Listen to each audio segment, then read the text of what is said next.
Y tiene que ver básicamente con la comparación del primer semestre del año 2024. En el informe oficial que recién presentó vía redes sociales el gobierno nacional, hacía mención como que en el primer semestre de 2024 todavía estaba la gestión anterior. Eso no es así.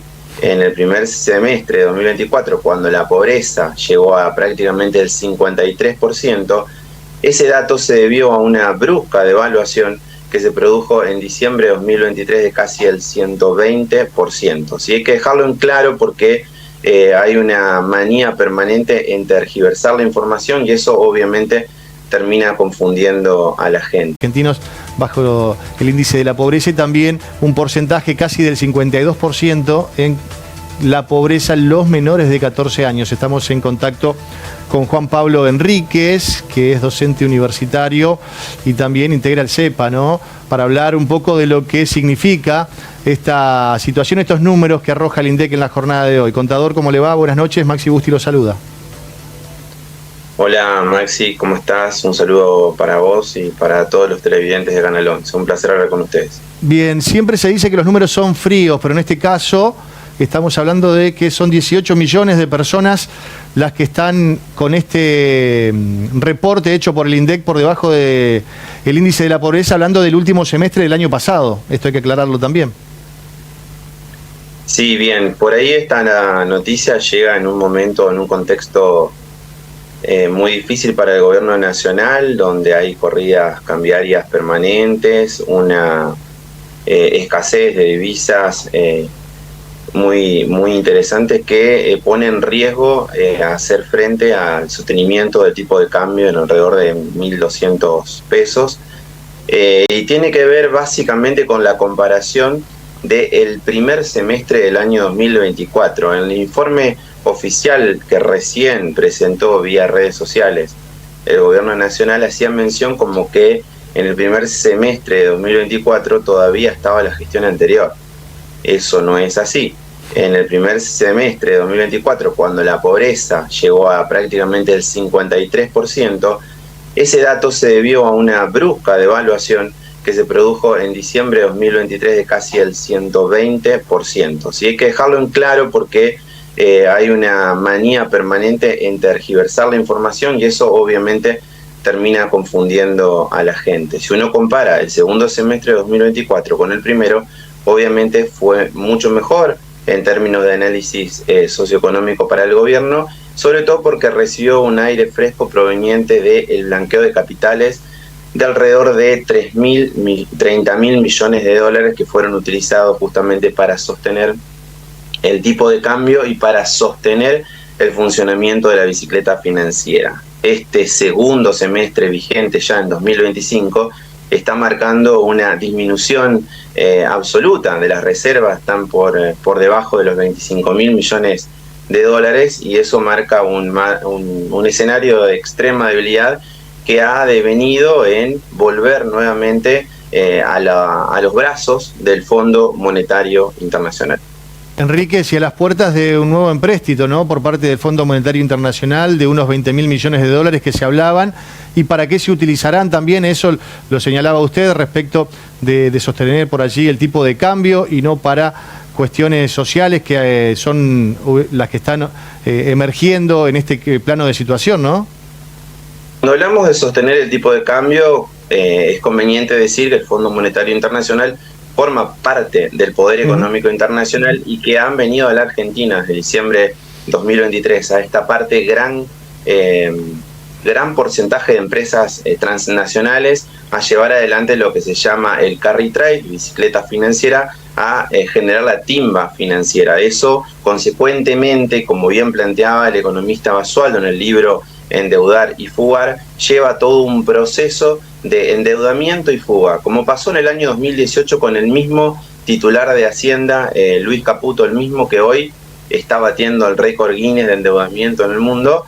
Justamente se entiende que este nuevo endeudamiento va a ser para sostener ese endeudamiento, esa fuga de divisas por parte de las grandes empresas transnacionales y que no va a ser destinado al mercado interno, justamente al consumo popular que tiene 15 meses de caídas consecutivas. Debemos recordar que esos datos de pobreza que se están dando por ahí no coinciden un poco con la calle, con el territorio, ¿no? Hay prácticamente 12.000 pequeñas y medianas empresas que han cerrado sus puertas justamente por la caída del consumo en la Argentina. Hay prácticamente 300.000 trabajadores del sector privado que también han perdido sus trabajos y el desempleo ya está prácticamente en los 2 dígitos, ¿sí? Son datos concretos que ante un escenario de reducción de pobreza mínimamente despierta ciertas sospechas porque la economía siempre maneja guarismos de coherencia y en este caso no es lo que se está dando con lo que uno vislumbra en la calle, en los comercios, en el territorio y en la actividad económica en particular.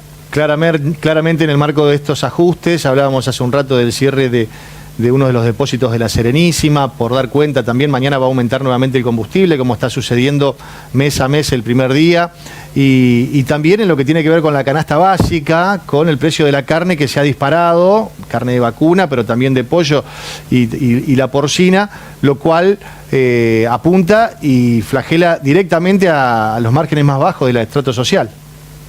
Sí, de hecho uno de los caballitos de batalla que tiene este modelo económico de valorización financiera, el mismo del 76, el mismo que llevó adelante Macri en el 2016 y que se repite en la actualidad, es la reducción de la inflación en base a la destrucción de la industria y a la disminución prácticamente a valores negativos del consumo. Si la mayor parte de las familias argentinas están consumiendo mucho menos, sobre todo por la incidencia que han tenido los servicios públicos con cifras siderales y con aumentos que no forman parte del análisis inflacionario en la Argentina. Así que esperemos que se va a dar en las próximas horas. Recientemente acaba de salir una información que probablemente el Fondo Monetario Internacional anticiparía el 40% de lo que se había anunciado, es decir, alrededor de 8.000 millones de dólares, pero eso en un escenario de un modelo de valorización financiera, como ha pasado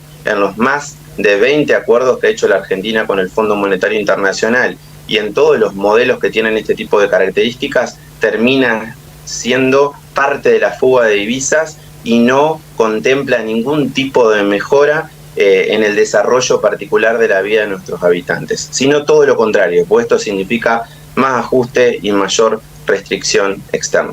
Bien, Enríquez, entonces la expectativa desde su perspectiva no es buena en este sentido, si hablamos de economía.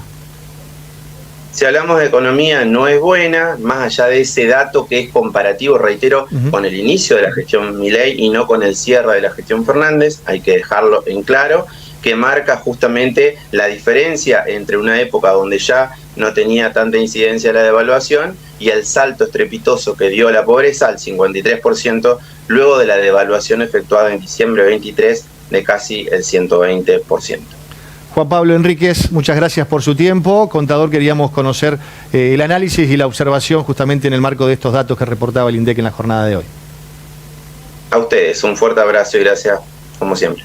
Allí pasaba Enríquez, es docente de la UNER, de la UADER, también integra la CEPA, el Centro de Economía Política Argentina, hablando justamente de los datos que dio el INDEC en la jornada de hoy. 38,1%, casi 18 millones de argentinos están por debajo de la línea de la pobreza, esto teniendo en cuenta mediciones que integran el último semestre de 2024.